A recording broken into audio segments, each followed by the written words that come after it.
This is Revathi. Welcome back to అందమైన కథల పొదిరిల్లు. ప్రియమైన రాక్షసి ఎపిసోడ్ నంబర్ 147. గుడి దగ్గర ఏం జరిగింది? కథలోకి వెళ్ళబోయే ముందు దయచేసి వీడియోకి ఒక లైక్ ఇవ్వండి, అలాగే హైప్ ఇచ్చి వీడియోని సపోర్ట్ చేయండి. స్టోరీస్ నచ్చినట్టయితే మన ఛానల్ని తప్పకుండా షేర్ చేయండి. ఇక కథలోకి వెళ్ళిపోదాం. ఆ జనాల్లో ఆనంది వెనక నుంచి నెత్తికి ముసుగు కప్పుకున్న ఒక రౌడీ కత్తి తీసుకుని ఆనందిని పొడవబోతుంటాడు. వాడికి ఆ ఛాన్స్ ఇవ్వకుండా వెనక నుండి వాడి చెయ్యిని మరొకరి చెయ్యి వచ్చి బలంగా పట్టుకుంటుంది.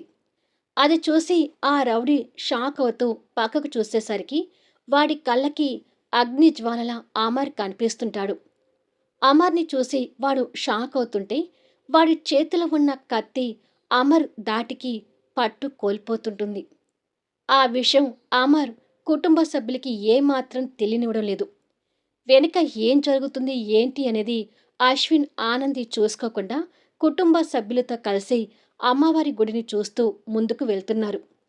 జనాల రద్దీ కూడా ఎక్కువగానే ఉండేసరికి అక్కడ ఎలాంటి ప్రాబ్లం రాకూడదనే ఉద్దేశంతో వాడి చేతిలో ఉన్న కత్తి అమర్ గుంజుకొని వాడి నోరు మూసి అక్కడ జనాల నుంచి వాడిని లాక్కొని వెళ్తుంటాడు. కాసేపటికి వాడిని ఓ నిర్మానుష ప్రదేశంలోకి తీసుకొచ్చి పడేశాడు. కింద పడిన వాడి తలకి టంగున దెబ్బ తగిలేసరికి తలని రుద్దుకుంటూ లేచి కూర్చొని చుట్టూ అంతా చూసి ఆశ్చర్యపోతున్నాడు. 10 మంది రౌడీల్లో లాస్ట్కు వీడు ఒక్కడే మిగిలాడు. అంటే మిగతా రౌడీలు అందరూ ఆల్రెడీ అమర్ చేతిలో బొక్కలు విరక్కొట్టి కుప్పలుగా కూలబడి నొప్పులతో మూలుగుతూ కనిపిస్తుంటారు. అది చూసి వాడు భయపడుతూ ఎదురుగా ఉన్న అమర్ వైపు చూశాడు. అమర్ కళ్ళు అగ్నిలాగా మండిపోతూ కనిపిస్తుంటాయి. అలా కోపాగ్నితోని అనుకోకుండా వాడి బూటు వైపు చూస్తాడు. ఆ బూటు ముద్రలు వాళ్ళ ఇంట్లో పడిన ముద్రలకి మ్యాచ్ అవుతూ కనిపిస్తుంటే ఆశ్చర్యపోతున్నాడు. కోపంతో వాడి దగ్గరికొచ్చి వాడి జుట్టు పట్టుకుని పైకి లేపి, మిమ్మల్ని పంపించిన వాడు ఎవడ్రా అని అడుగుతాడు. వాడు భయంతో నోరు విప్పడం లేదు. చెప్పరా, మిమ్మల్ని పంపించింది ఎవరు అంటూ అమర్ రెట్టించి అడుగుతాడు. అది హోమ్ మినిస్టర్ కోటేశ్వరరావు అని అంటాడు. వాడే అయ్యుండొచ్చని అమర్ కూడా అనుకున్నాడు కాబట్టి వాడి మాటలు నిర్లక్ష్యంగా విని, రాత్రి మా ఇంటికి వచ్చింది నువ్వు కాదు కదా, మరి రాత్రి మనిషి వేసుకున్న బూట్లు నీ కాలకున్నాయేంటి అని అడుగుతాడు. అది నేనే వచ్చింది అంటాడు తడబడుతూ. కాదు, నువ్వు కాదు, వచ్చినవాడు ఎవడో నా కోడలు చూసింది, మర్యాదగా చెప్పు, వచ్చినవాడు ఎవడు అని అడుగుతాడు అమర్. వచ్చింది నేనే, కాకపోతే హోమ్ మినిస్టర్ నన్ను ఈ మాస్క్ పెట్టుకుని వెళ్ళమన్నాడు అంటూ శశాంక్ రూపంతో ఉన్న మాస్క్ వాడి జేబుల నుంచి తీసి చూపిస్తాడు. అమర్ ఆ మాస్క్ చూసి ఆనంది గుంటనక్క అని చెప్పడం గుర్తు తెచ్చుకుంటున్నాడు. అయినా కూడా వాడిని ఇంకాస్త అనుమానంగా చూస్తుంటాడు అమర్. నేను నిజం చెప్తున్నాను, ఈ మాస్క్ పెట్టుకుని వెళ్ళమని హోమ్ మినిస్టర్ చెప్పాడు అని అంటాడు. ఆ మాస్క్ పెట్టుకుని ఎందుకు వెళ్ళమని చెప్పాడు అని అడుగుతాడు అమర్. మీకేదో గతం జ్ఞాపకాలన్నీ గుర్తుకు రావాలి, ఆ జ్ఞాపకాలతో మీరు మనశ్శాంతిగా ఉండకూడదనే ఉద్దేశంతోనే హోమ్ మినిస్టర్ ఆ మాస్క్ పెట్టుకుని వెళ్ళమన్నాడు. అలా మాస్క్ పెట్టుకుని వచ్చి మీ అందరి దృష్టిలో పడాలని చెప్పాడు. కాకపోతే అక్కడ మీ కోడలు తప్ప ఎవ్వరూ చూడలేదు. అందరూ నిద్రలో ఉన్నారు. ఇక ఇంతకంటే నాకు ఏమీ తెలియదు అంటాడు వాడు. అమర్ అది నిజమే అనుకొని ఆ మాటలు నమ్ముతూ, రాస్కెల్ అంటూ వాడి మొహాన పంచిస్తాడు. ఆ దెబ్బకి నొప్పులతో మూలుగుతున్న పక్కన రౌడీ మీదకి వెళ్ళి పడతాడు. పాపం పుణ్యం తెలియని నా కోడలను చంపాలని చూస్తావురా అంటూ మళ్ళీ వాడిని లేపి కసితీరా కొడుతుంటాడు. అదంతా ఓ పక్కగా ఉండి చూస్తున్న శశాంక్ అనుకున్న పని జరగకపోవడంతో కోపంతో అసహనం చెందుతుంటాడు. నా కోడలు ప్రాణాలు లేకుండా చేస్తే తర్వాత నువ్వు ప్రాణాలతో ఎలా ఉంటావనుకున్నావురా అంటూ వాడిని ఇంకా ఇంకా కొడుతుంటాడు. వాడు చచ్చే పరిస్థితిలోకి వచ్చేసరికి, నన్ను వదిలేండి సార్, మీకు పుణ్యం ఉంటుంది, భార్య పిల్ల కలవాణ్ణి అంటూ అమర్ కాలు పట్టుకుంటాడు. అమర్ దగ్గర వాడు ఓడిపోతున్నందుకు శశాంక్ కలలో రక్తం కనిపిస్తుంటుంది. భార్య పిల్లలు అనేసరికి అమర్ శాంతిస్తూ కాలు పట్టుకున్న వాణ్ణి చీదిరింపుగా కాలుతో తన్ని, అందరూ ఊరు ఖాళీ చేసి వెళ్ళిపోండి. కాదు కూడదు అంటూ మళ్ళీ ఇక్కడ ఉన్నట్టు నాకు తెలిసిందో, ఈసారి బొక్కలు విరగటం కాదు, మీ ప్రాణాలు గాలిలో కలుస్తాయి అని అంటాడు అక్కడ అందరి రౌడీలని ఉద్దేశిస్తూ. బతికుంటే బలుసాక తిని బతుకుతాం, మమ్మల్ని వదిలేండి సార్ అంటూ దెబ్బలు తిన్న రౌడీలు వేడుకుంటూ ఉంటే అమర్కి నందిత దగ్గర నుంచి కాలొస్తుంటుంది. అమర్ ఆవేశం తగ్గించుకొని ఫోన్ లిఫ్ట్ చేసి, చెప్పు నందిత అని అంటాడు. అమ్మవారిని దర్శించుకోకుండా ఎక్కడ ఉన్నావు? మేమందరం నీకోసం ఎదురు చూస్తున్నాం అంటూ నందిత మాటలు వినిపిస్తుంటాయి. వస్తున్న నందిత, కాసేపట్లో అక్కడ ఉంటారు అని చెప్పి ఫోన్ పెట్టేసి తనులు తిన్న రౌడీలను ఆవేశంగా చూసి కుటుంబం కోసం వెళ్తుంటాడు. అమర్ అలా వెళ్తుంటే రగిలిపోతున్న శశాంక్ తలకాయ పట్టుకొని, ఇంతమంది ఉన్నారు, ఒక్కదాన్ని చంపలేకపోయారు అని తిట్టుకుంటూ ఉంటాడు. కాసేపటికి అమర్ ఆ జనాల పడివచ్చి కుటుంబ సభ్యులను చేరుకున్నాడు. అంతమంది రౌడీలను కొట్టి ఫైటింగ్ చేసి ఉండటంతో అమర్ చెమటలు కక్కుతూ బట్టలన్నీ నలిగిపోయి కనిపిస్తుంటే చైతన్య, శివంగి, అశ్విన్, ఆనంది, నందిత, బామ్మగారు ఆశ్చర్యంగా చూస్తున్నారు. ఏంటమర్ అలా ఉన్నావు? ఇంటి నుంచి బయలుదేరేటప్పుడు బానే ఉన్నావు కదా, ఇప్పుడు అలా చెమటలతో వచ్చావేంటి అని అడుగుతుంది నందిత. అది, ఈ గుడి చుట్టుపక్కలంతా తిరిగి వస్తున్నాను, చాలా ఏళ్ళైంది కదా ఊరు మొత్తం చూసి, అందుకే అదంతా చూసి వచ్చేసరికి ఒళ్ళంతా చెమటలు పట్టాయి అంటాడు అమర్. మరి నీ ఒంటి మీద ఐరన్ చేసిన బట్టలు అంతగా నలిగిపోయాయేంటి మావయ్య అని అడుగుతుంది ఆనంది. అది, అక్కడ అన్ని చెట్లున్నాయమ్మా, ఆ చెట్ల మధ్య నుంచి వెళ్ళేసరికి బట్టలన్నీ నలిగినట్టు అయ్యాయిలే. సరేలే పదండి, అందరం అమ్మవారిని దర్శనం చేసుకుందాం అని వాళ్ళకి ఇంకా అబద్ధాలు చెప్తూ నిలబడలేక ముందుకు వెళ్ళిపోతున్నాడు.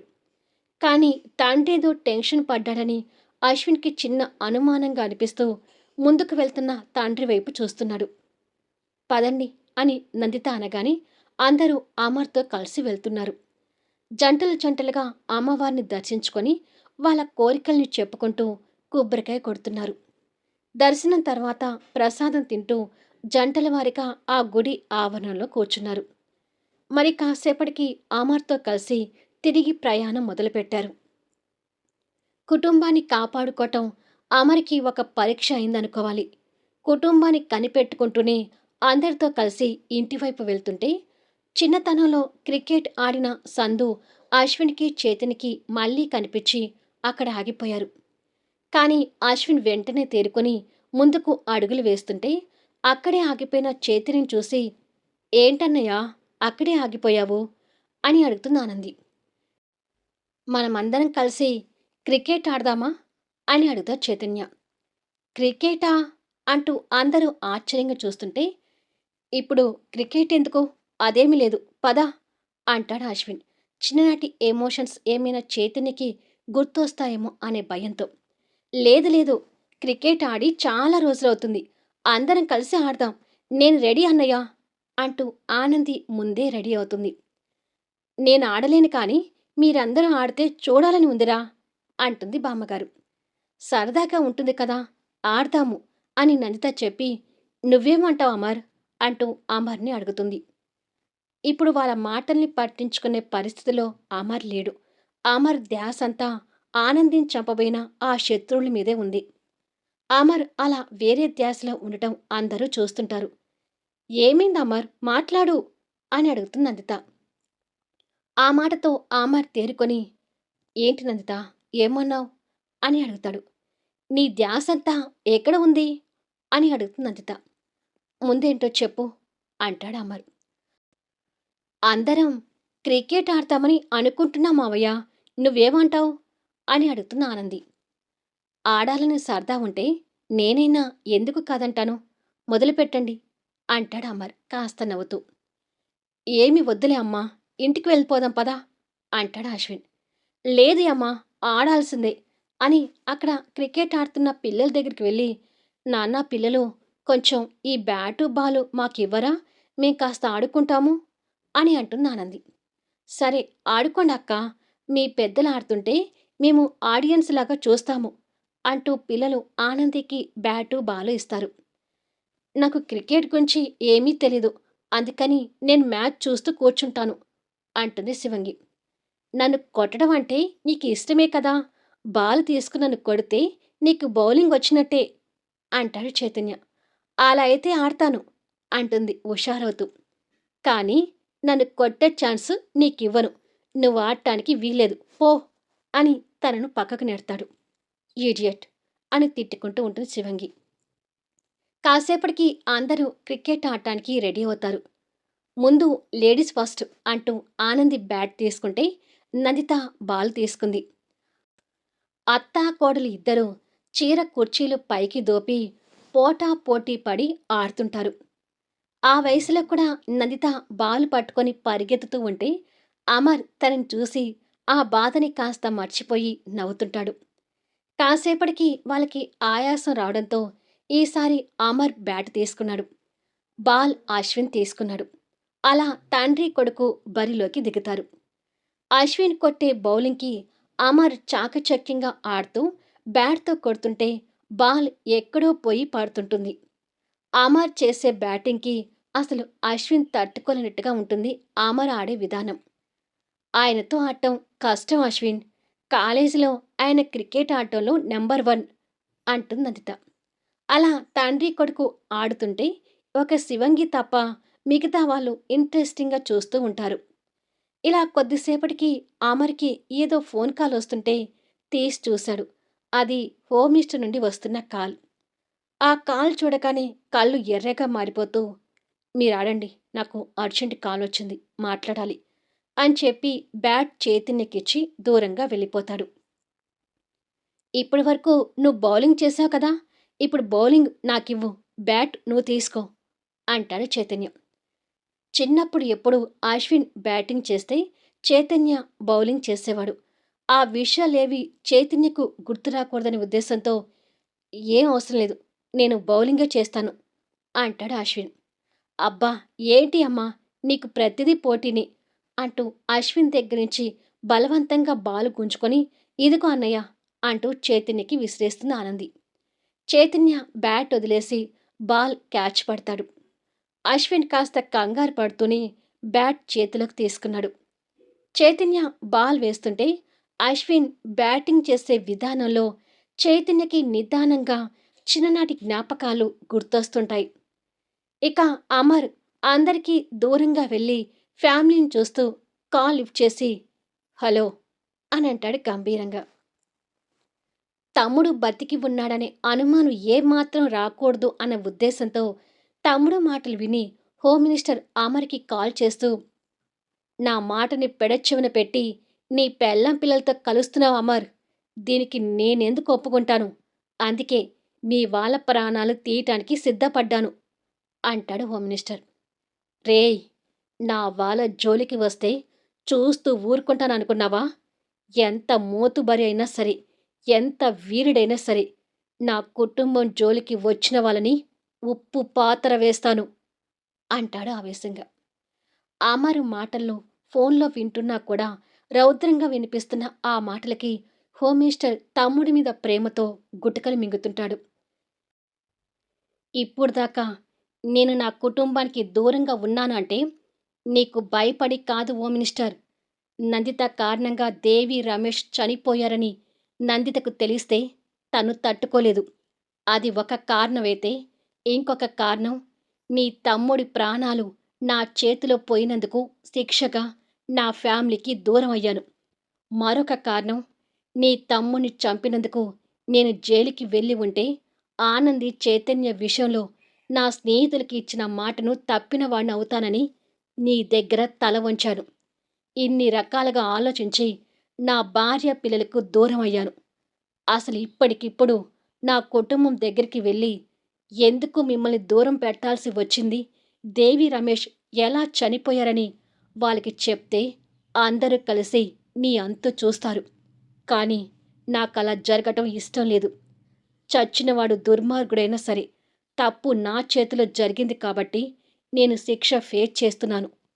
అని మాట్లాడుతుంటే ఇక్కడ అశ్విన్ బ్యాటింగ్ చేసే విధానానికి చైతన్య ఆశ్చర్యపోతూ, అంటే చిన్ననాటి నా బెస్ట్ ఫ్రెండ్ అశ్వినేనా అని అనుకొని అది నిజమా కాదా అని క్లియర్ చేసుకోవడానికి బాల్ని పలు విధాలుగా వేస్తుంటాడు.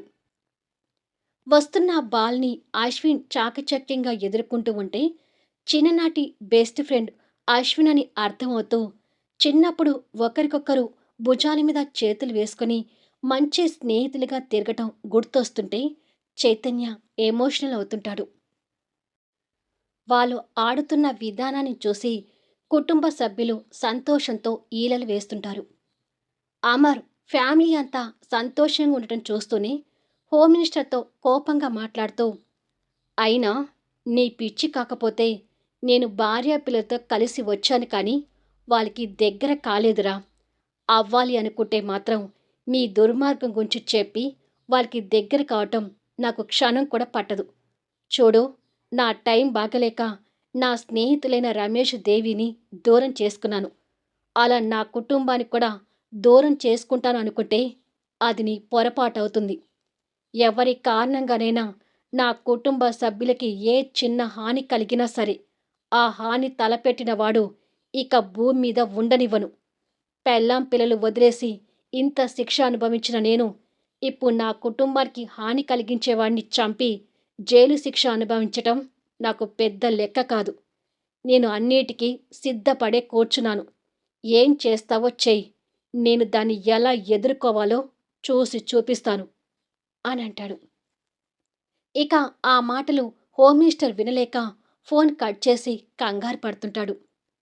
రాస్కెల్ ఇంకా నా కుటుంబాన్ని ఏదో చేయాలని చూస్తున్నాడు అని అమర్ ఫోన్ పెట్టేసి ఫ్యామిలీ దగ్గరికి వెళ్ళబోతుంటే చిన్ననాటి స్నేహితుడి గురించి అన్నీ గుర్తొచ్చిన చైతన్య చేతిలో ఉన్న బాల్ వదిలేసి అశ్విన్ దగ్గరికి పరిగెత్తుకుంటూ వచ్చి కాస్త కిందికి వంగి అశ్విన్ కాళ్ళ దగ్గర పట్టుకొని పైకెత్తుకుంటాడు.